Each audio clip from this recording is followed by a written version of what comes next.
Let's discuss antacids. Antacids are drugs which neutralizes excess acidity present in our stomach. Some of the drugs are like ranitidine, also called Gentek, cimetidine, also called Tegmet. So some other chemicals like sodium bicarbonate, magnesium hydroxide, also called milk of magnesia, and aluminum hydroxides are also used to neutralize excess acidity present in the stomach. Because overproduction of acid in the stomach causes irritation and pain. In severe cases, peptic ulcer are also developed, which can also only be cured by surgery. Next is antihistamines. Antihistaminic drugs are those drugs which neutralizes histamines. So histamine is a potent vasodilator. It has various functions. It contracts the smooth muscles in the bronchi and gut and relaxes other muscles, such as those in the walls of fine blood vessels. Histamine is responsible for nasal congestion associated with common cold and allergic response to pollen. As we know, allergic response to pollen can cause hay fever. So whenever there is an increase in the histaminic content in the body, then allergic reaction is inevitable. To check this allergic reaction, antihistaminic drugs are advised. Some of the important antihistaminic drugs are brompheniramine and terfenadine. Anti-allergic and antacid drugs work on different receptors. Next topic of discussion is tranquilizers or analgesics.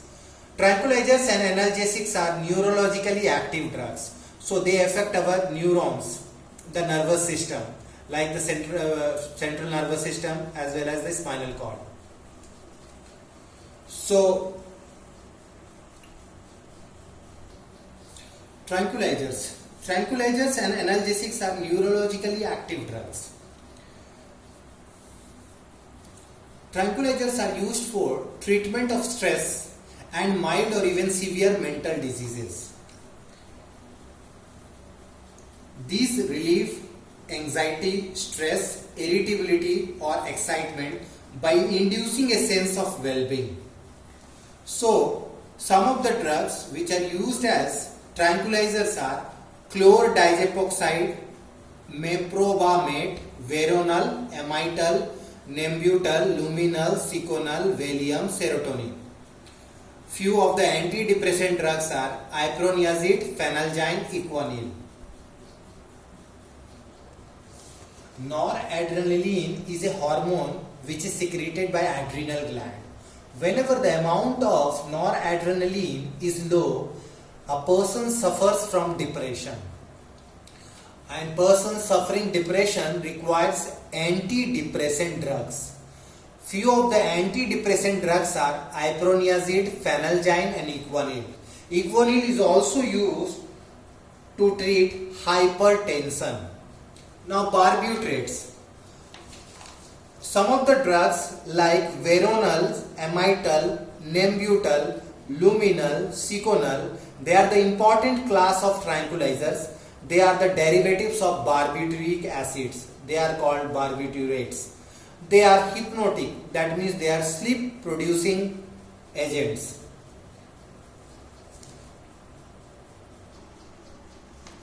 Analgesics. Analgesics reduce or abolish pain without causing impairment of consciousness, mental confusion, incoordination or paralysis or some other disturbances of the nervous system. So analgesics actually reduce or abolish pain.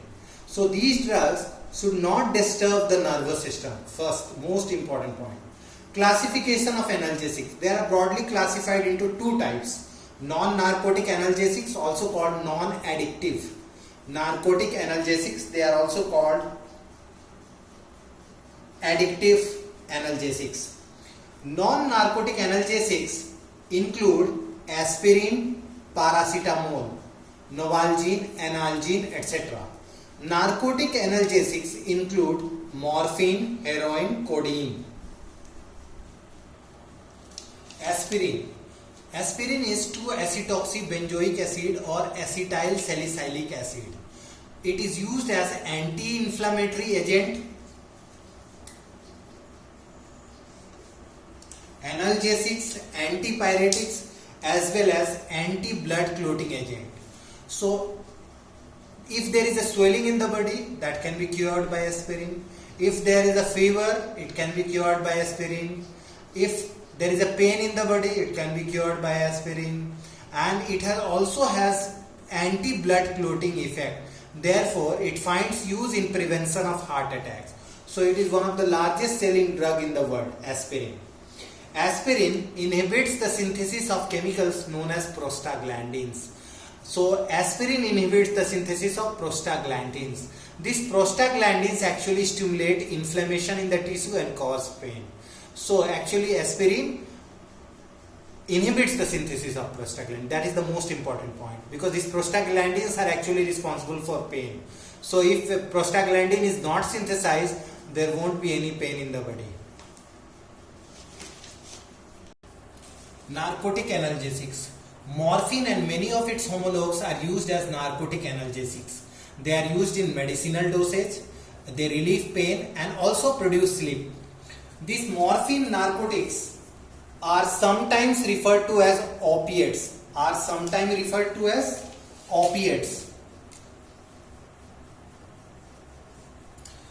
Since they are obtained from the opium poppy.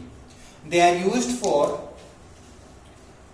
chiefly used for the relief of post-operative pain, cardiac pain, pains of terminal cancer and in childbirth. So this morphine and many of its homologues are used for the relief of post-operative pain. So when there is an operation, so after operation the pain can be reduced by consuming morphine. And even cardiac pain, terminal cancer means cancer of the last stage, and even during childbirth or parturition. Antimicrobials. An antimicrobial tends to destroy or prevent development or inhibit the pathogenic action of microbes. The microbes are bacteria, fungi, viruses, parasites, etc. So if we want to kill bacteria, then we have to take antibacterial drugs. If we want to kill fungi, then we have to take antifungal agents. If we want to kill viruses, we have to take antiviral agents. If we want to kill parasites, we have to take antiparasitic drugs. So antibiotics, antiseptic and disinfectants are antimicrobial drugs. Antibiotics. Antibiotics are substances produced wholly or partly by chemical synthesis, which in low concentration inhibits the growth or destroy microorganisms by intervening in their metabolic processes. So suppose some antibiotics which kill the bacteria are called bactericidal. Examples are penicillin, aminoglycosides, ofloxacin, etc. Some antibiotics arrest the growth of bacteria or they have inhibitory effect. They are called bacteriostatic. Examples are erythromycin, tetracycline, chloramphenicol, etc. So these antibiotics are used as drugs to treat infections because of their low toxicity for humans and animals, but higher toxicity on the bacteria on which they act. Some of the important antibiotics are penicillin, tetracycline, erythromycin, chloramphenicol, etc. These antibiotics are broadly classified on the basis of their spectrum into broad spectrum antibiotic, narrow spectrum antibiotic and limited spectrum antibiotic. Broad spectrum antibiotics are those antibiotics which are able to kill both gram positive as well as gram negative bacteria. So on the basis of the staining property, bacteria are two types, gram positive bacteria and gram negative bacteria. If the antibiotic is able to kill both gram positive and gram negative bacteria, then it is called broad spectrum antibiotic. Few of the examples of broad spectrum antibiotics are chloramphenicol, vancomycin, ofloxacin, etc. narrow spectrum antibiotic. If an antibiotic is able to kill either gram positive or gram negative, then it is called narrow spectrum antibiotic. Penicillin G has a narrow spectrum, limited spectrum. If antibiotic is specific to a particular organism, means particular bacteria, then it is called limited spectrum antibiotic. Like example, dicedigerine. It is supposed to be toxic towards certain strains of cancer cell. So on the basis of spectrum, antibiotics are broadly classified into broad spectrum antibiotic, narrow spectrum antibiotic and limited spectrum antibiotic. So broad spectrum antibiotics you have to remember, because that is very important for your CBSE exam as well as for competitive exam. Paul Ehrlich, he was a German bacteriologist. He investigated arsenic based structure in order to produce less toxic substances for the treatment of syphilis. Syphilis is a sexually transmitted disease. It is caused by bacteria Treponema pallidum. He developed a medicine, arsphenamide, also known as salvarsan, and he got a Nobel Prize in the year 1908 for this discovery. First effective antibacterial agent was Prontosil. It resembles in structure with salvarsan that was used to cure syphilis. In the body, Prontosil is converted into a compound called sulfanilamide. Sulfanilamide. It is the active compound. So, therefore, this was the way in which sulfur drugs were discovered. Most effective sulfur drug is sulfapyridine. Those antibiotics which have killing effect are called bactericidal. That includes penicillin, aminoglycosides, ofloxacin. Those antibiotics which have inhibitory effect, that is static effect on microbes, are called bacteriostatic. Example, erythromycin, tetracycline, chloramphenicol. So you can remember the trick ETC, erythromycin, tetracycline, chloramphenicol. So bacteriostatic drugs can be learned on the basis of ETC, erythromycin, tetracycline, chloramphenicol. Spectrum of antibiotics. As I have already discussed the spectrum and antibiotics, there are three spectrum: broad spectrum antibiotics, narrow spectrum, limited spectrum. Example of broad spectrum antibiotic is chloramphenicol, vancomycin, ofloxacin. Narrow spectrum is penicillin G. Even ampicillin and amoxicillin are broad spectrum antibiotic. Dicedigerine is a limited spectrum antibiotic. Another class of antimicrobial agents are antiseptic and disinfectants. Antiseptic and disinfectants are also chemicals which either kill or prevent the growth of microorganisms. Whereas the antiseptics are applied to the living tissue, disinfectants are applied to inanimate objects such as floors, drainage system, instruments, etc. So antiseptic. Antiseptic is applied to living tissues such as wounds, cuts, ulcers and diseased skin surface.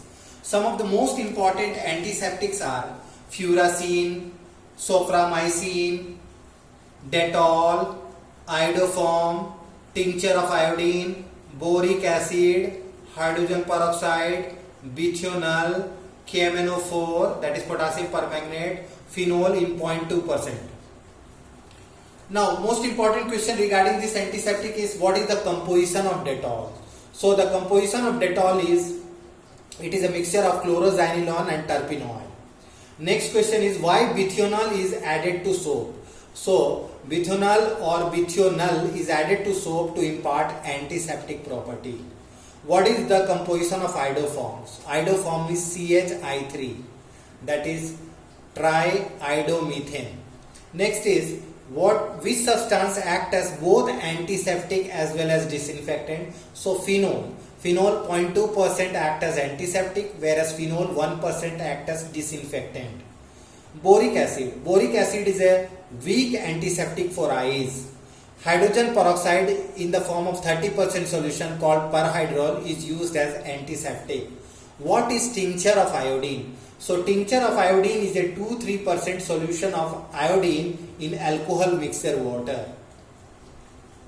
Iodoform is a very good antiseptic, but its use nowadays is very restricted due to its very bad smell.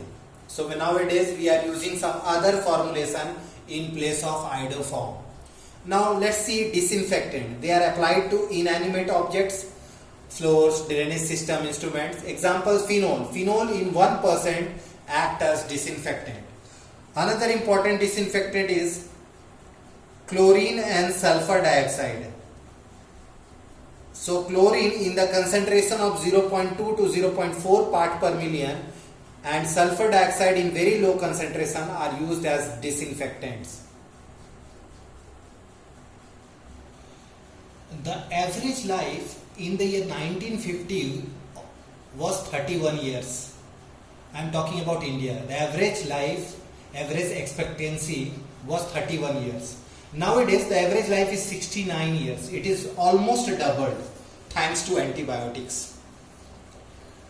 But this has resulted into increased population and many social problems in terms of food resources, environmental issues, employment, etc. To control the ever increasing population, family planning was launched in India. India was the first country to launch family planning. So in this direction, anti-fertility drugs are used. Birth control pills, they essentially contains a mixture of synthetic estrogen and progesterone derivatives. Both these compounds are hormones. They are called progesterone suppresses. It is known that progesterone suppresses ovulation. If there is no ovulation, there is no chances of fertilization of ovum by the sperm. And if there is no fertilization, there is no chances of implantation and further no chances of childbirth. As childbirth will be prevented, it will check the ever growing population. So in this direction, anti-fertility drugs are used. Few of the anti-fertility drugs used are norethindrone. Norethindrone is an example of synthetic progesterone derivative most widely used as anti-fertility drug. Now, ethinyl estradiol, it is also called novestrol. It is estrogen derivative which is used in combination with progesterone. So these progesterone and or estrogen derivatives, they are used as anti-fertility drugs to check population growth. So thank you students. I hope you understood whatever I have explained. So your duty starts now. You have to solve all the question answer from NCERT. So we will discuss the objective question in my next video. Thank you.